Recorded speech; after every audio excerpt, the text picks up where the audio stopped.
नमस्कार, आप देख रहे हैं खबर में और मैं आपके साथ जुड़ चुका हूं मनोज कश्यप। इस वक्त आप लोगों के साथ सिलीगुड़ी के दागापुर फुटबॉल ग्राउंड से जुड़ चुका हूं, जहां पर दार्जिलिंग के सांसद राजू भी सभा स्थल परिदर्शन करने के लिए पहुंचे। आप सभी जानते हैं भाजपा का कल जो है चाय श्रमिक समावेश है, इसको लेकर सभा स्थल परिदर्शन करने के लिए दार्जिलिंग सांसद राजू विष्ट पहुंचे हुए हैं।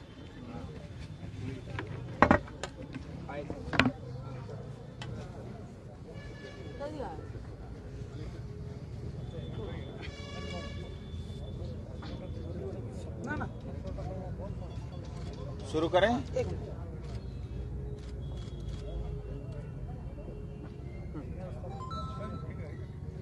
नमस्कार, प्रेस के सभी मित्रों को स्वागत। और कल भारतीय जनता पार्टी के कई बड़े कार्यक्रम हैं, उसकी जानकारी आपके समक्ष रखना चाहूँगा। मेरे साथ इस प्रेस मीट के अंदर में भारतीय जनता पार्टी पश्चिम बंगाल के जनरल सेक्रेटरी और हमारे विधायक दीपक बर्मन जी उपस्थित थे। भारतीय जनता पार्टी सिलीगुड़ी के सांगठनिक जिला के जिला अध्यक्ष अरुण मंडल जी मेरे साथ उपस्थित थे। साथ ही सिलीगुड़ी के लोकप्रिय विधायक डॉक्टर शंकर घोष जी उपस्थित थे। और साथ ही ट्रेड सेल का जो काम देखते हैं अरितो चटर्जी जी भी मेरे साथ उपस्थित हैं। मैं एक बार फिर आप सबका स्वागत करता हूं। कल यानी 1 अक्टूबर 2023 को भारतीय जनता पार्टी पश्चिम बंगाल विशेष करके चाय बागान के क्षेत्र के लिए एक बड़ा और अभूतपूर्व क्षण होगा, क्योंकि कल 1 अक्टूबर 2023 से भारतीय जनता पार्टी मजदूर और श्रमिकों के हित की रक्षा हेतु उनको उनका सम्मान मिले, उनको उनका अधिकार मिले और उनकी जीवन जो जिस कठिनाई के साथ आज जीवन जीते हैं उसमें सुगमता सरलता आए और उनको भी बाकी श्रमिकों की तरह जो सुविधाएं और सुख सुविधाएं मिलती है, बेनिफिट मिलती है, वो भी उनको प्रदान हो। इस हेतु भारतीय जनता पार्टी कल एक बहुत बड़ा जो है चाय बागान के श्रमिकों को लेकर के एक जनसभा सिलीगुड़ी के दागापुर टी स्टेट इस ग्राउंड में हम लोग कर रहे हैं। और कार्यक्रम सुबह जो है 10 बजे से हमारे कार्यकर्ता और साथ ही चाय बागान के हमारे साथी श्रमिक, विशेष करके ज़्यादातर माताएं और महिला वर्ग रहेंगी, वो आने शुरू हो जाएंगे और 11 बजे से लेकर के 2 बजे तक का कार्यक्रम होगा। और मूलतः इस कार्यक्रम में मुख्य वक्ता के रूप में भारत सरकार के केंद्रीय मंत्री आदरणीय स्मृति ईरानी जी स्वयं पधार रही हैं। और भारतीय जनता पार्टी पश्चिम बंगाल के हम सबके अध्यक्ष और आदरणीय सांसद सुकांतो मजूमदार जी उपस्थित रहेंगे। भारतीय जनता पार्टी के हमारे लीडर ऑफ ओपोजिशन आदरणीय शुभेंदु अधिकारी जी उपस्थित रहेंगे। भारतीय जनता पार्टी के पश्चिम बंगाल के प्रभारी आदरणीय मंगल पांडे जी रहेंगे। भारतीय जनता पार्टी के सह संगठन महामंत्री हम सूद जी भी रहेंगे। और भारतीय जनता पार्टी पश्चिम बंगाल के सह प्रभारी और Bharatiya Janata party national social media के इंचार्ज आदरणीय अमित मालवीय जी भी उपस्थित रहेंगे। और साथ ही दार्जिलिंग, जलपाईगुड़ी और अलीपुरद्वार के सांसद और हमारे तमाम विधायक जो चाय बागान के क्षेत्र से आते हैं नॉर्थ बंगाल में, वो सब विधायक भी रहेंगे। और अन्य कई सारे लोग, नेतृत्व गण भी इस कार्यक्रम में मौजूद रहेंगी। कल का कार्यक्रम जैसा मैंने बताया, एक कार्यक्रम तो ग्राउंड में है। आदरणीय स्मृति ईरानी जी और बाकी सब हमारे नेतृत्व गण सुबह जो है 9:30 बजे तक बागडोगरा एयरपोर्ट पहुंचेगा, क्योंकि कल 1 अक्टूबर है और 2 अक्टूबर को गांधी जयंती है। और आपको पता ही होगा, भारत को आजाद महात्मा गांधी जी ने कराया था। और गांधी जी हमेशा से मानते थे कि एक आजाद भारत के साथ साथ स्वच्छ और जो है समृद्ध भारत हो। और सफाई गांधी जी का एक प्रिय विषय हुआ करता था। गांधी जी के उन्हीं शब्दों से, उन्हीं कार्यों से प्रेरणा लेकर के मोदी जी के नेतृत्व में लगातार पिछले 9 साल से स्वच्छ भारत अभियान और है पखवाड़ा के माध्यम से 5 करोड़ से अधिक लोग जुड़ करके इस कार्य योजना को लगातार हर साल कर रहे हैं। और मोदी जी ने इस बार आह्वान किया है कि 2 अक्टूबर, क्योंकि सोमवार है, छुट्टी का दिन नहीं है, तो 2 अक्टूबर का जो सफाई अभियान का कार्यक्रम है 1 अक्टूबर को सुबह 10 बजे ही करेंगे, ऐसा उन्होंने आह्वान किया है। और मैं समस्त सिलीगुड़ी वासी, नॉर्थ बंगाल और पश्चिम बंगाल की जनता से भी अपील करता हूँ, स्वच्छ भारत, साफ भारत और समृद्ध भारत हम सबका भी सपना है। हम सब लेकर के 11 बजे तक 1 घंटे हम सब लोग सफाई करें। और इसी कार्यक्रम के अंतर्गत कल स्मृति ईरानी जी और हमारे नेतृत्वगण जो है एयरपोर्ट के बाद सीधे सिलीगुड़ी के जो Tenzing Norgay bus stand terminal है, सीधा वहां पे 10 बजे तक पहुंचेंगे। और 10 बजे से लेकर के सबसे पहले स्वच्छ भारत अभियान, स्वच्छ भारत समृद्ध भारत कार्यक्रम की वो शुरुआत करेंगे। और स्वच्छता का कार्यक्रम होगा, साफ सफाई का कार्यक्रम होगा। उसके बाद सीधे जो है 11:30 बजे तक जो है स्मृति ईरानी जी इस मंच पे पहुंचेंगे। हमारी सभी नेतृत्व गण भी यहाँ पहुंचेगा और कार्यक्रम सुचारू रूप से शुरू होगा। मैं अंत में एक बार फिर कहना चाहता हूँ, हम सब के लिए बहुत बड़ा दिन है और विशेष करके चाय बागान के श्रमिकों के लिए, जिस चाय बागान में जो है हमारी ज्यादातर महिलाएं और माताएं काम करती हैं, उनके लिए बहुत बड़ा दिन है, क्योंकि मोदी जी के नेतृत्व में ही उनको उनका हक और उनका अधिकार मिल सकता है, ऐसा हमारा मानना है और हमने किया भी है। आज जो है 2020 में जो भारतीय जनता पार्टी के नेतृत्व में भारत सरकार ने जो बिल पास किया है पार्लियामेंट में, अगर जिस दिन वो इम्प्लीमेंट होगा पश्चिम बंगाल में ममता दीदी के नेतृत्व में, उस दिन सारे जो है दुखों का पहाड़ चाय बागान के श्रमिकों से समाप्त होगा। हम चाहते हैं इस कार्यक्रम के माध्यम से हमारे चाय बागान श्रमिकों को कम से कम 350 रुपये मिनिमम वेज मिले। उनको अपना जो है पुरखों का, उनके पास जो जमीन है, उनका अधिकार है, उनकी वो अपनी माटी है, उनको जमीन का पट्टा पूरा मिलना चाहिए। इतना ही नहीं, स्वास्थ्य की सुविधा उनको मिलनी चाहिए, उनको समय पे 20% बोनस मिलना चाहिए, उनको जो है अधिक पत्ती टिपने के लिए अधिक उनको पैसा मिलना चाहिए, उनको सारे सोशल सिक्योरिटी उनको उपलब्ध कराने चाहिए। यानी एक आम तौर पे जो हमारी भारत सरकार की पॉलिसी है, इंडस्ट्रियल पॉलिसी है, लेबर डिपार्टमेंट है, जो अधिकार उनको मिलता है बाकी सबको चाय बागान के श्रमिकों को मिलना चाहिए। और वो संभव भी है क्योंकि वो बिल भी पास हुआ है। आज पश्चिम बंगाल में जो स्किल लेबर है उनको मिनिमम 350 रुपया जो है प्रतिदिन उनको भत्ता मिलता है। तो कम से कम चाय बागान, ये तो हाईली स्किल काम है, उनको भी 350 मिलना चाहिए। इन सब बातों को लेकर के ये कार्यक्रम होगा और कल ये जनसभा होगी। परसों से हम सब लोग चाय बागान के गार्डन में होंगे। और मैं निवेदन करता हूँ हमारे जनरल सेक्रेटरी दीपक बर्मन जी से 2 शब्द आपको भी कहें और आपके माध्यम से जनता को संबोधित करें। নমস্কার। রাজুজি ইতিমধ্যেই বললেন যে আমাদের কালকের কি প্রোগ্রাম আছে। আমাদের ট্রেড ইউনিয়ন যে রিলেশন সেল আছে, যেটার দায়িত্বে আমাদের অরিত্রদা আছেন এখানে, তিনি মূলত এই চা বাগান শ্রমিকদের নিয়ে এই অনুষ্ঠান মানে কালকের জনসভা করা হচ্ছে। আমাদের এর আগে এই ধরনের জনসভা ভারতীয় জনতা পার্টি করেনি কোনো শ্রমিকদের নিয়ে, কিন্তু পশ্চিমবঙ্গে আমরা দেখছি যে মূলত উত্তরবঙ্গে আমাদের চা বাগান শ্রমিকদের অবস্থা উত্তরোত্তর আরো খারাপ হয়ে যাচ্ছে এবং এত বড় একটা শিল্প, যেটা আমাদের বৈদেশিক মুদ্রা আহরণের একটা বড় জায়গা, তো সেই জায়গাটা যাতে ক্ষতিগ্রস্ত না হয় এবং এখানে যারা প্রায় 150-200 বছর যাবত আমাদের সেবা করে আসছে এবং চা বাগানে তারা মজদুরি করে আসছে আর কি, তাদের যে অধিকার, সেই অধিকারটুকু থেকে যেন তারা বঞ্চিত না হয়, তার জন্য ভারতীয় জনতা পার্টি ট্রেড ইউনিয়ন রিলেশন সেলের মাধ্যমে লড়ছে।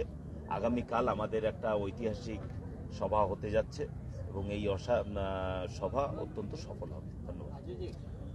कल चाय श्रमिक से जुड़े जनसभा हो रहा है और चाय श्रमिक के लोग ही जो है कल एसडीओ ऑफिस में ज्ञापन देने के लिए आए थे आदिवासी समाज से।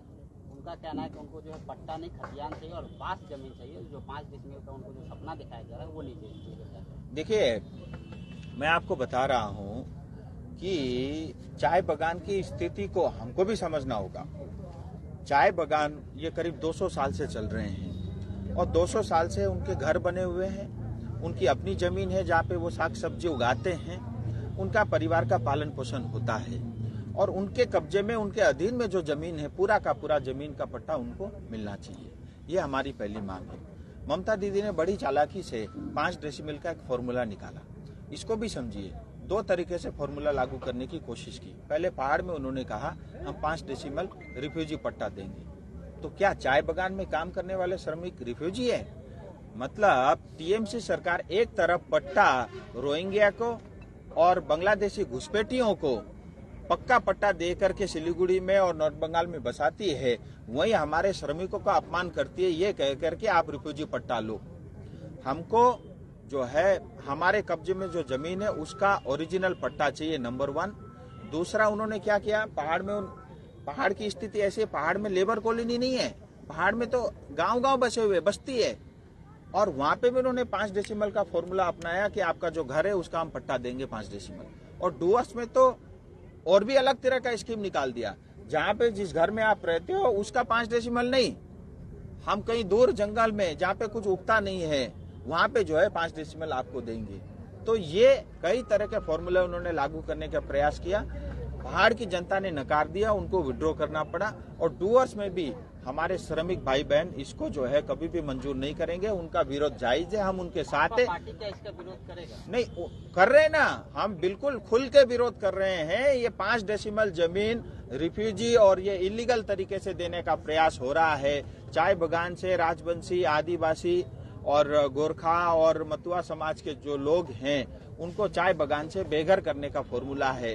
इतना ही नहीं, इसके बाद दूर का षड्यंत्र ये है, चाय बगान 5 डेसिमल देके इनको चुप कराओ और बचा हुआ जमीन, चाय बगान तो बंद हो रहे हैं और उनको जो है लैंड माफिया को बेच दो, 5 सितारा होटल बनाओ, बड़े बड़े जो है मल्टी स्टोरी जो है घर बनाओ, उसमें से जो है पैसा लूटो और चुनाव लड़ो। ये उनका फॉर्मूला है। हम इसका विरोध करते हैं। जो श्रमिक विरोध कर रहे हैं हम उनके साथ है। देखिए, हमारा ये सब करना, हम पॉलिटिकल पार्टी है, समाज में जो भी गतिविधियां होती है उसमें हम रहते ही हैं। अभी तक हम चाय बगान में डायरेक्ट नहीं थे, अब हम डायरेक्ट आकर के उनको हक और उनको अधिकार, उनको स्वाभिमान मिले, इसलिए ये जनसभा हो रही है। राजू जी, एक तरफ सिलीगुड़ी में आप लोगों का कल जनसभा है और दिल्ली में तृणमूल कांग्रेस जो है धरना देने के लिए जा रही है। ऐसा है, पहले तो अभिषेक बनर्जी को ईडी के पास जाना चाहिए। बहुत पैसे की चोरी की है, घोटाला किया है, भ्रष्टाचार किया है और उनके सरकार के रहते बंगाल में हिंसा, अपराध, महिलाओं के ऊपर उत्पीड़न, हमारी बहन बेटियों के साथ जो है उनके साथ अपराध हुआ है और व्यापक रूप में इलीगल एक्टिविटी हुई है, भ्रष्टाचार हुआ है और इलीगल तरीके से रोहिंग्यास और जो है बांग्लादेशी घुसपैठियों के आप बसाते हो। ये सब करके करोड़ों खरबों रुपया जो हड़प कर रखा हुआ है। इतना ही नहीं, अलग अलग सेल कंपनियां, सेल मतलब फर्जी कंपनियां जिसका मालिक कोई और होता है, दिखाने के लिए डायरेक्टर कुछ और होता है, ऐसे सेल कंपनियों के माध्यम से पैसा विदेश में ट्रांसफर किया है और पैसा को रोटेट किया है, कैश पैसा को जो है चेक में कन्वर्ट किया। ऐसे तमाम आरोप उनके ऊपर है। उन सब से बचने के लिए ये ड्रामा है। और धरना दिल्ली में किस लिए भैया? 100 डेज का पैसा नहीं मिला इसलिए। 100 डेज का पैसा भारत सरकार के रूरल डेवलपमेंट डिपार्टमेंट में इसलिए रोक के रखा हुआ है। आपने फर्जी कार्ड बनाए हैं। जनता को, गरीब दुखी जनता के लिए 100 डेज का काम का पैसा उन तक नहीं पहुंचता, लेकिन आपके कार्यकर्ता और आपके साथ जुड़े हुए लोग हैं, वो सारा जनता का पैसा खा जाता है। भारत सरकार ने कहा मैंने पैसा दिया था, हिसाब दो। इनके हाथ कांपने लग गए, पैसा रोक के रखा है, अभी हिसाब बना रहे। जिस दिन हिसाब बन जाएगा पैसा भी मिल जाएगा और उन्हीं को मिलेगा जो उसके लिए हकदार है। ये चैलेंज किया गया है। ईडी ने जो समन दिया उस पर अभिषेक बनर्जी ने चैलेंज किया। सुनो, वो कब से चैलेंज कर रहा है? ये पश्चिम बंगाल का राहुल गांधी है, इतना ही आता है उसको।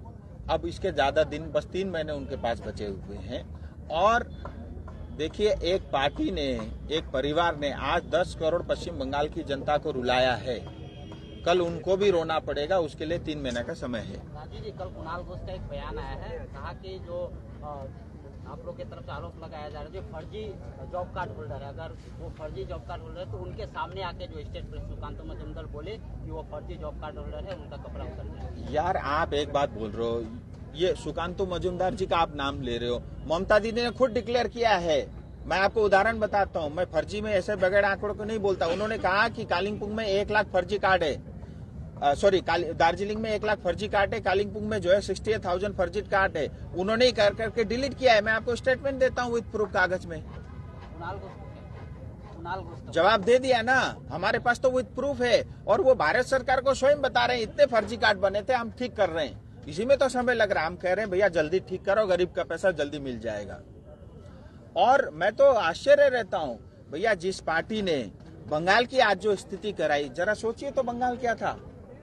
बंगाल जब देश आजाद हुआ जीडीपी में 30% हमारी भूमिका होती थी, आज 3% रह गया है। और 35 साल सीपीएम ने शासन किया, 1,90,000 करोड़ का हमारे ऊपर कर्जा था, आज 6 लाख करोड़ का हो गया है। इतना भ्रष्टाचार और जो है व्यापक रूप में जो है घोटाला हुआ है, तो ये तो साफ आंकड़े हैं। उद्योग लाने स्पेन गई, दीदी उद्योग लाने के लिए स्पेन गई है। लोग पश्चिम बंगाल में डेंगू से मर रहे हैं। और मुझे आश्चर्य हुआ, दुबई उतर करके उन्होंने श्रीलंका से कहा कि आप आइए और इन्वेस्ट कीजिए, जो श्रीलंका डूबा हुआ है। श्रीलंका और पश्चिम बंगाल की स्थिति एक जैसी है। श्रीलंका के ऊपर भी 6 लाख करोड़ का कर्जा है, बंगाल के ऊपर भी 6 लाख करोड़ का कर्जा है। मैं कहता हूँ दीदी आप स्पेन मत जाओ, स्थिति ठीक कर दो, कई हजार करोड़ का इन्वेस्टमेंट मैं लेके आऊंगा। मैं ऐसे तमाम उद्योगपतियों को जानता हूं, क्योंकि क्या है देखिए, ये gateway to South East Asia है, गेटवे टू नॉर्थ ईस्ट है, यहाँ स्टील पास में मिलता है, उड़ीसा झारखंड नजदीक है, बंगाल में भी कोयला मिलता है, और यहाँ पे भी जो है सेल स्टील अथॉरिटी के कारखाने हैं। तमाम स्टील से लेकर के कई सारे उद्योग आ सकते हैं, लेकिन भैया क्यों आएगा? यहाँ तो जो है लैंड माफियाओं का राज है। आप एक ईट भी जो है बगैर सिंडिकेट के आप ला नहीं सकते। कितना जमीन का यहाँ पे गड़बड़ी है सिलीगुड़ी और फुलबाड़ी इस साइड में, आपको सब पता है। सो ऐसे वातावरण में जहाँ कटमनी, भ्रष्टाचार और जो है टीएमसी का अत्याचार चलता है, कौन इन्वेस्ट करेगा? स्थिति ठीक, भारतीय जनता पार्टी जैसे ही आप सरकार बनाएगी, आप देखना इन्वेस्टमेंट तब आएगा। इन्वेस्टमेंट करने के लिए भैया उसको कई हजार करोड़ रुपए लगाना पड़ता है उद्योगों को, उद्योगपतियों को। वो इतना रिस्क क्यों लेगा? यहाँ तो आपको पता है टाटे जैसे कंपनी भाग गई टाटा करके, तो कोई नहीं आएगा। जिस दिन टीएमसी हटेगा सारे इन्वेस्टमेंट पश्चिम बंगाल में आ जाएंगे। आपका कहे अनुसार जो बीजेपी आने के बाद ही पश्चिम बंगाल का उतार होगा। आ रही है बीजेपी, आ रही है, आने के बाद में बीजेपी आ रही है, बहुत जल्द आ रही है। 2024 में केंद्र में भी पश्चिम बंगाल में भी भारतीय जनता पार्टी की सरकार बनेगी। ये आज मैं बता रहा हूँ, 30 सितंबर 2023 को आप लिख करके रख लो। टेट परीक्षा कराने के दौरान पहाड़ में जो धांधली हुआ, ऐसा है पूरे पश्चिम बंगाल में एक तरह का भ्रष्टाचार है, लेकिन पहाड़ में डबल भ्रष्टाचार है। एक जीटीए का भ्रष्टाचार और एक टीएमसी का भ्रष्टाचार। देखिए बाकी सब जगह 7% कमीशन लिया जाता है पश्चिम बंगाल में, पहाड़ में 12%, क्योंकि 5% कलकत्ता को जाता है, 7% जीटीए को जाता है। 44,000 से ज्यादा फर्जी एप्लीकेशन मंगाए गए, 250 रुपए उनसे फीस लिया गया। 14,000 युवाओं को सिलेक्शन के नाम के साथ उनके साथ धोखा हुआ और फर्जी टेट परीक्षा कराई, जबकि टेट परीक्षा कराने की लीगलिटी और वो परमिशन जीटीए को है ही नहीं। और जीटीए के नेता कहते हैं हम कोर्ट जाएंगे। वो तो कल कह रहे थे हम पश्चिम बंगाल सरकार को चैलेंज करेंगे, कोर्ट जाएंगे। भैया कोर्ट जाओगे, पहला फैसला ये होगा कि ये जीटीए इलीगल है, ये फर्जी है, पहले वही खत्म हो जाएगा। इसीलिए मेरा ये कहना है, जिन्होंने भी टेट परीक्षा में एप्लीकेशन फाइल की थी, फॉर्म फिलअप किया था, उन तमाम मैं सब साथियों से कहता हूं आप सब जा करके थाने भर दो, एफआईआर कर दो। आगे जुडिशरी में जो भी खर्चा आएगा सांसद आपके बिहाफ पे लड़ेगा, और जिन्होंने आपके जीवन के साथ खिलवाड़ किया है वो सब सलाखों के पीछे जाएंगे। मैंने स्वयं गवर्नर को चिट्ठी लिखा है, मैंने स्वयं जो है सीबीआई के डायरेक्टर को चिट्ठी लिखा है। अब पर्सनली फिजिकली इस कार्यक्रम के बाद मिलूंगा, और मैं चाहूंगा जिन्होंने फर्जीवाड़ा 420 का काम किया है वो सब सलाखों के पीछे जाए। राजू जी, आज एक प्रेस वार्ता में सिलीगुड़ी का जो टीएमसी नेता लोग हैं वो लोग ने बोला है कि टीएमसी ने जो स्पेशल ट्रेन का मांग किया था दिल्ली जाने के लिए, उसको दिया नहीं गया, ये बीजेपी का षड्यंत्र। ऐसा है, इनको तो सपने में भूत आए उसमें भी बीजेपी का षड्यंत्र लगता है। सब चीज की एक प्रक्रिया होती है, रेल दौड़ती है, उसमें किराया लिया जाता है। तुम किराया दो, एप्लीकेशन दो, क्यों नहीं मिलेगा? लेकिन अगर आप कहोगे कि मैं तो टीएमसी तृणमूल कांग्रेस पार्टी हूं, मुझे कंसेशन और फ्री में ट्रेन चाहिए, कौन देगा? भारतीय जनता पार्टी के भी कार्यकर्ता आते हैं, कल भी आएंगे। वो तो पूरा टिकट और फीस लेकर के आएंगे। ये सिर्फ कहना जानते हैं, वास्तविकता पता है क्या है? मैं आपको बताता हूँ। नॉर्थ बंगाल की दृष्टि से ये कहते हैं नॉर्थ बंगाल में हम विकास करते हैं। अरे सारे पैसे तो केंद्र के हैं। नॉर्थ बंगाल डेवलपमेंट बोर्ड कितना 800 करोड़ का बजट है, खर्चा 400 करोड़ करते हैं। डागापुर ग्राउंड में बैठे हो, ये सड़क बन रही है, गडकरी जी ने यहीं बैठ के उद्घाटन किया था। 1000 करोड़ का सड़क है। 3000 करोड़ एयरपोर्ट का टेंडर हो गया है।